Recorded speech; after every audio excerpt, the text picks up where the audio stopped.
Tragedy in Tehran. Who's to blame? Let's talk about it, y'all. Middle America.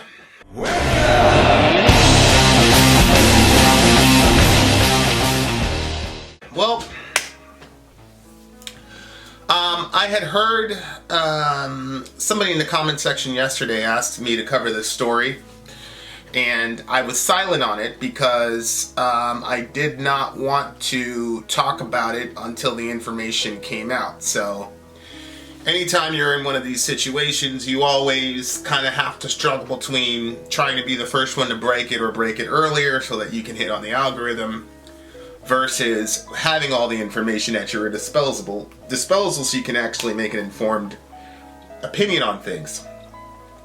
I think by now everybody's seen. I'm not going to play it just out of respect for the dead, but I think at this point everybody has seen the picture of the surface-to-air missile that hit the plane. Obviously, the Iranians rushed to the scene to try to recover any human life, and unfortunately there was none, and a lot of innocent people died. And wouldn't you know it, the highest body count actually came from Iran itself. 60 plus Canadians, 80 plus Iranians, and then the rest of them were Ukrainian. It's a very strange thing when they talk about the body counts of the various nations. I understand why, but part of me is like, look man, we're all human beings here. I think the number is 176, and it's an absolutely horrible situation. Now, back in the day, there was this hip-hop series called Beef, and it was chronicling all the various little mini skirmishes in the hip-hop community, one with the other. And they highlighted a specific one between this group called Mobb Deep and this other guy named True Life. Now, True Life is a real-life gangster. So Mobb Deep and True Life were having some real issues. And True Life and his crew show up in a studio with guns blazing. Mobb Deep had nothing. And so, obviously, the True Life and his crew won the skirmish. Later on, you could see that True Life was pretty emotional about it, and it said he didn't really mean to come at it with that type of aggression. And then when he was asked, well, why did you do that? Why did you come at it so aggressively when it was just a rap beef? You know what he said? He said, well, you know, Mobb Deep, when they rap, they talk so much about guns and shooting people that we felt like if we were going to have a problem with them, we needed to show up with some weapons because they were talking so tough. As it turned out, Mobb Deep became the victim of their own press. As I've said it a multitude of times, the Bible says there's no fear in love, and perfect love casts out all fear. And the opposite of love many times is not hate, it is fear. Fear will lead you to do things that look like hatred, but are really just based on fear. Well, so now we've got a bunch of passengers shot dead over Iran. Now watch this. Officials in the United States and Canadian governments, here we go, this is from foreignpolicy.com. Officials in the US and Canadian governments believe Iranian missiles shot down a Ukrainian commercial airliner taking off from Tehran on Wednesday, adding a new layer of complication to the dramatic escalation in tensions between Iran and the United States. We have intelligence from multiple sources, including our allies and our own intelligence. The evidence indicates that the plane was shot down by an Iranian surface-to-air missile. Canadian Prime Minister Justin Trudeau said in a press conference on Thursday afternoon, this may well have been unintentional. A U.S. official who spoke to Foreign Policy also suggested the plane could have been mistakenly shot down by Iranian missile systems. The downing of the plane came immediately after Iran launched more than a dozen missiles at military bases in Iraq housing U.S. troops. Iranian air defenses would have been on high alert at that time. So here's the timeline. The Iranians shoot the impotent measly 12 missiles that didn't even scratch a single American or an Iraqi person. And then within 4 to 5 hours, they're on high alert, and then their surface-to-air missiles shoot down one of their own jets, killing everybody on board, the majority of which were their own people, probably people who were trying to get out of Iran, scared to death of the conflict that everybody was feeling was going to ensue. Remember the whole World War III or Iran versus America talk.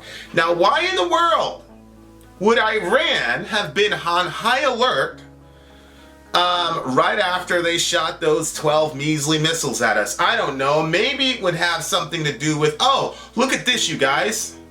You remember this? This is Mr. Donald Trump.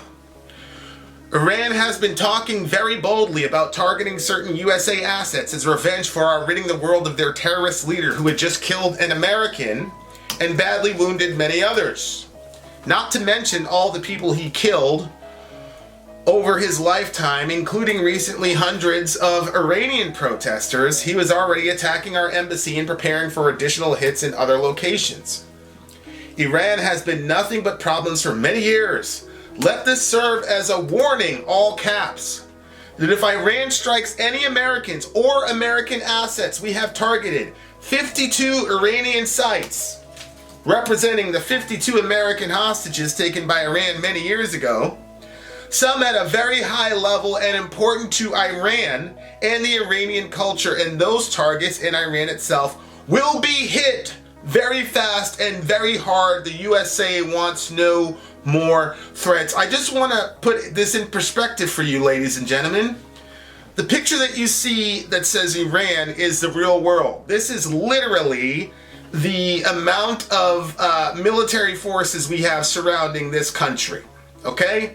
You can see here that the Iranians are absolutely surrounded by American bases. Here's the article here. It says, Iran surrounded by dozens of U.S. bases as tension grows. Some 35 U.S. bases encircle Iran among flaring tension. Threats of revenge and saber rattling continues between the two nations. Iran is surrounded by 35 U.S. bases. Mr. Trump threatened them. He said, if you guys do anything to us, we have 52 sites locked and loaded. We're going to hit you very hard. We're going to hit you very fast. You know, people were talking about disproportionate responses, etc., etc. But Iran was in an impossible situation. There was no way in the world that the Iranians were going to be able to sit by and do nothing as the Americans went and slapped them in the face and on the stage of the entire world. And so Trump puts them in a situation where they have to retaliate, but they retaliated in the most minimalistic, impotent way possible. As I've said before, there are 100,000 Shia militants on the ground. There are 5,000 to 8,000 American troops in the area. If they really wanted smoke with us, that's all they had to do. But the Iranians did the minimum. They didn't even mortar the place. They sent missiles, which was easily intercepted, and our folks got out of the way and nothing happened to us. Not even a fingernail was broken in the evacuations. So the Iranians had to do something. However, yesterday, Mr. Trump basically said, all right, we're not going to hit you back, we're going to hit sanctions. But they didn't know that hours after they did it. So 5 hours later, they were on high alert. This jet hits their radar. I don't know what was going on with them. Somebody made a mistake somewhere. They sent a surface-to-air missile, and now 176 people are dead. Now, I know right now, people are asking me, are you going to blame Donald Trump for this? Absolutely. All of the whole rah, we're America, don't mess with us, now we've got a president, yada, yada, yada. Well, great. Now you get 176 dead people. Why? Because the Iranians had to do something, but our president threatened a nation that we have surrounded with military aggression, said we've got 52 sites, some sites very important to Iran, which Tehran is their capital. Hello? And how are they supposed to know that he was going to stand down and talk about sanctions? This dude just killed their number two. Now again, I'm not saying it wasn't a legitimate hit. It was a legitimate hit. It was provoked. Fine.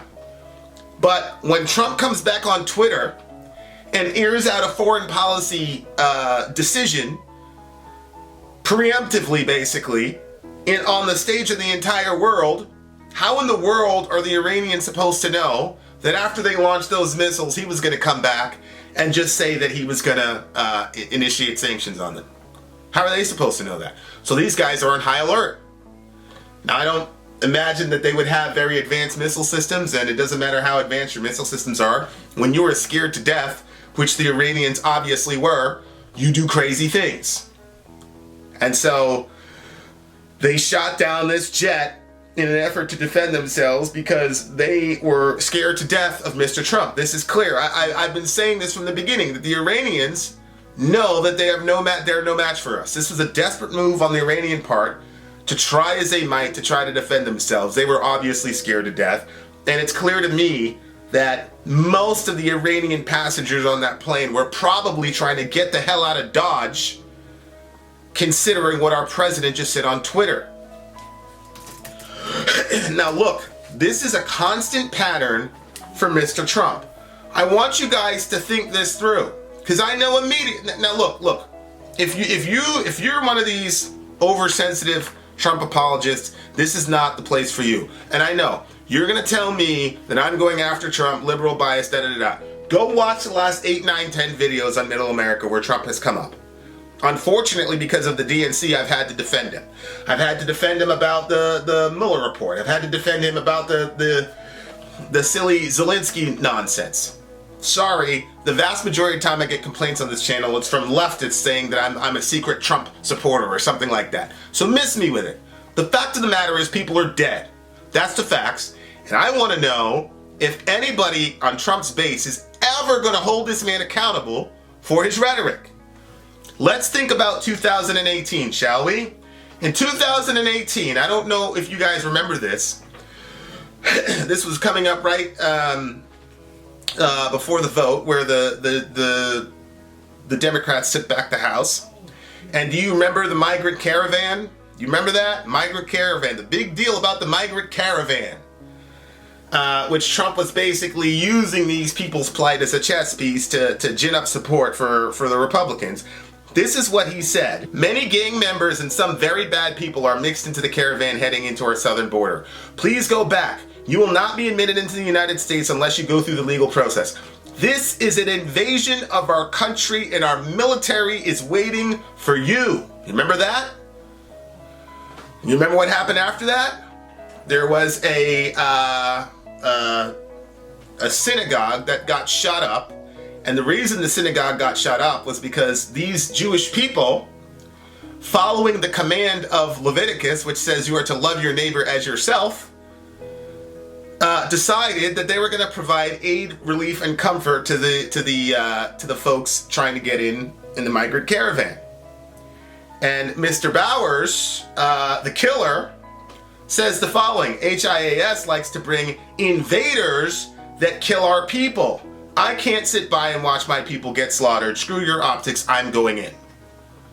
He literally used the term invaders, which was coined by Mr. Trump on his speeches as well as on Twitter, because he demonized those people.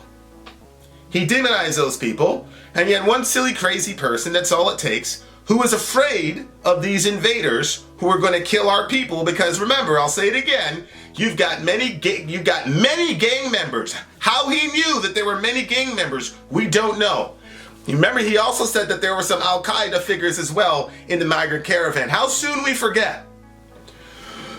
So he pumps these people up full of fear, and one of them goes and blitzes a synagogue and kills a whole bunch of Jewish people who are trying to love their neighbor.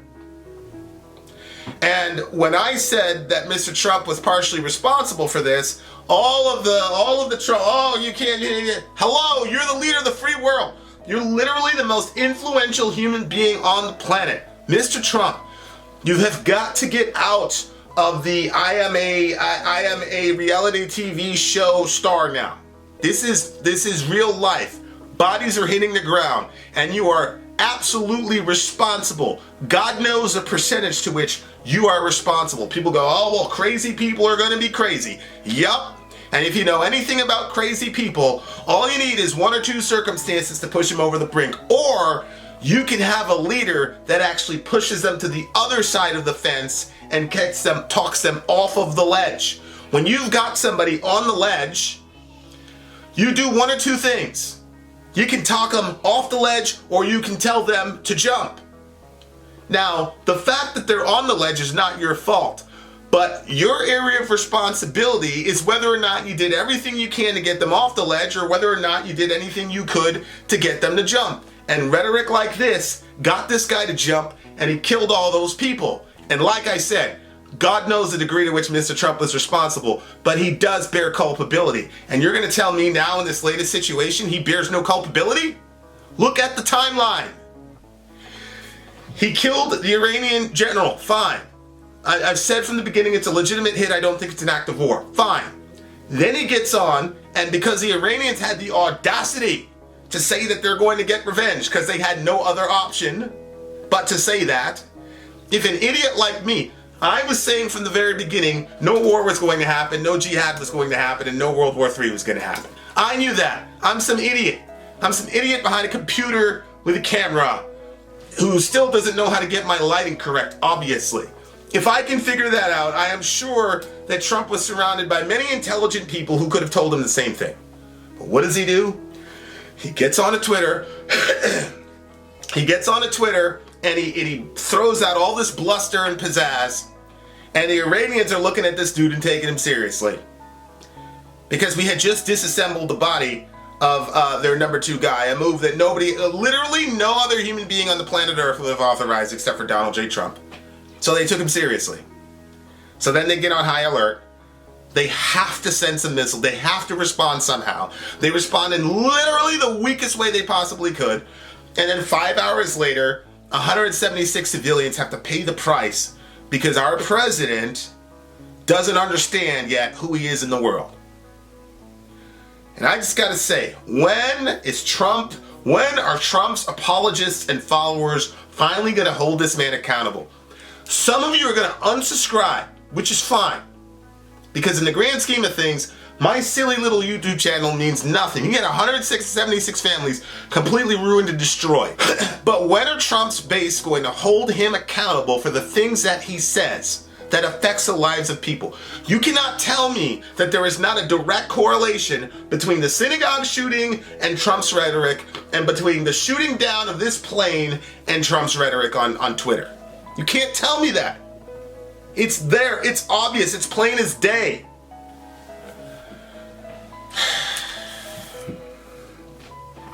You know, people always say, what's your red line, yada, yada, yada.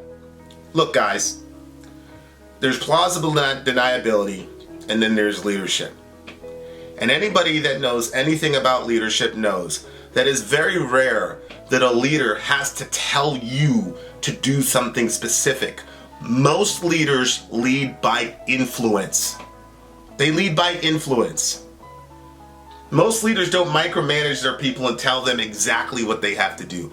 They lead by influence. You better believe that these tweets influence decisions of people. And you cannot have it both ways. Supporters, Trump is the greatest president we've had of all time. Well, if Trump is the greatest president we've had in the last 50 years, that means he's the greatest leader, and that means he carries the most sway and the most influence, which means that he also has the most responsibility of any human being in the last 50 years. Because if he is the greatest president we've had in the last 50 years, that means he's the most powerful man that's been on the planet in the last 50 years, which also means that he carries the most responsibility. So you can't have it both ways. If he's the greatest leader, then you've got to hold him to the highest standard possible. Is it too high of a standard to say, Mr. Trump, when you put stuff like this out in the ether, people end up dead? Is that too much to ask?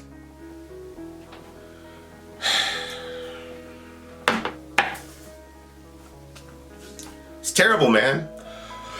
It's terrible, because at the end of the day, who ends up suffering?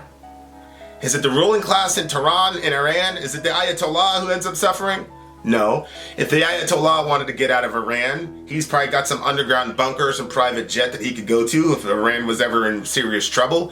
Is it the Trump kingdom? Those guys in trouble? No. You know who it is? Regular people like me and you. Regular people that looked at their phone and said, man, this guy, he's not playing around. We got to get out of here. I got to get my kids. I got to get out of here. We got family in Canada. Let's go. And they didn't make it. Regular people like me and you guys that are victimized by this BS.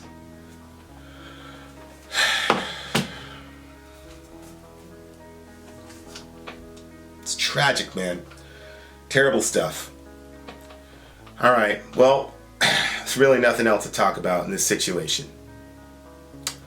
But at some level, regular people need to start holding Trump accountable for his language. And before you take to your comment section to say that he holds no responsibility here and the Iranians are just crazy, just look at the timeline. Look at the timeline. The Iranians have no beef with the Ukraine. The Iranians had no beef with Canada. And the vast majority of the people that died on that plane crash were Iranians. They didn't want to do this. So you got to ask yourself, what are the circumstances that led to those people doing it? What influenced the Iranians to be on high alert and be so full of fear that they pulled the trigger in that situation? Unbelievable. Love your neighbor. Take care, man. If you're a praying person, man, you got to pray for these people, man. You know, the scripture tells you to pray for the leaders and those in authority. You know why? It says so we can live quiet and peaceful lives. And when you are in a situation like we are in the current modern age, where you can see the pictures of these people that died, and you can actually see the moment where these people died, you cannot have a quiet and peaceful life. I'm sitting here in my nice, warm little apartment. Meanwhile, these people, their bodies are strewn all over Tehran, and these families are getting a horrible phone call about their sons, daughters, wives, husbands, children, grandchildren, nieces, nephews. The scripture says, pray for your leaders and those in authority so that you can live a quiet and peaceful life. And I'm not going to have a quiet, peaceful day. I'm sure you're not. I'm sure you were just as affected as I was. So if you're a praying person, man, we got to pray for these people. Because it is obvious to me that Mr. Trump likes power and authority, but he doesn't like any responsibility or accountability. I would love it if Mr. Trump would get on TV and say, I got to do better than this. No more foreign policy via Twitter. Love your neighbor. Take care of each other. Middle America. We are the media. Till next time, guys.